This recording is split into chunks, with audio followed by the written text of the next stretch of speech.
Morning to you, man. Morning to your love. Good morning, my name is Bruno. My name is Jorien. We are the winners of the African Studies Center and Idea Debating Competition. During this competition, we practice our debating skills and we discuss topics as the challenges and opportunities for Africa and youth. Today we're present at the Netherlands Africa Business Council and African Studies Center conference called Africa Works. And this conference admires a new vision on Africa as a continent where business opportunities are plenty. We're very curious to hear about the views of these participants, and we're going to have a look now. Yes.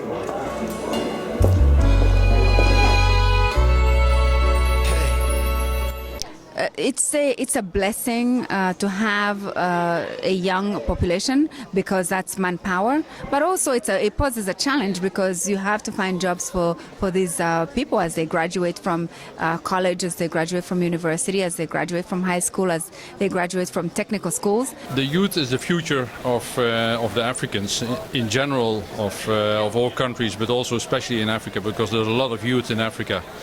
And I think the business community is the driver for jobs in Africa. So we promote very strongly entrepreneurship, companies going to Africa create jobs. That's very important. Yeah, youth is youth wherever you go, Like the youth of Africans, youth of Nigeria, they are vibrant youths. They're trying to learn something new. They're trying to learn. And the only thing if they get opportunity, then they will learn something. But sometimes opportunity is not there, then their calls are not answered. There's so many young people in Africa, so they can make Africa and they can break it. And I think that what is happening now with the ICTs, so their access to more knowledge, access to more people, access to the world, it can go in two directions. Either they make it and include it in their being African, or it emphasizes them going out. African youth, almost in all countries where I come, they want to go out and not invest in Africa. While a blessing, it's also a challenge, and we as governments have to make sure that we create the climate and policy that engenders employment, that provides this growing population with employment opportunities. Education goes hand in hand with jobs. The big companies, they need these skills that the people in most cases don't have. So if you have a big company that needs particular skills, the company is almost in a position that they have to do some education in that field. I say, Africa must wake up, the sleeping sons of Jacob. The situation in Mali by large is very difficult. There is a crisis, there has been a coup d'etat, there is a occupation of the northern part of the country. And that means also that, for instance, the schooling system has collapsed. Education is of a very bad quality at the moment, and in the north there is no education at all.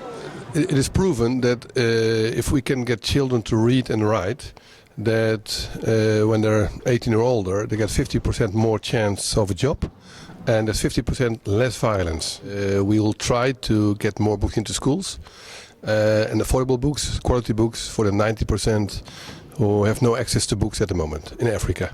The biggest challenge that I see now is how ICT brings information to remote areas in Africa, and how this information will change the ideas of African youth about themselves and about the world. And what will they do with that? That's the question. The opportunities are immense, and it's up to the youth to really seize them. And I see that the Rwandan youth is also really jumping to that challenge. So it was very interesting to hear these different visions about youth in Africa. And we sincerely hope that the business leaders, politicians and academics we spoke to will continue to think about the impact that their work has on youth in Africa. Yeah, include them in your business plan. May a better day come. Yesterday we workings. Can you tell me, young ones, who are we today? Yeah, now. Well, Africa must wake up.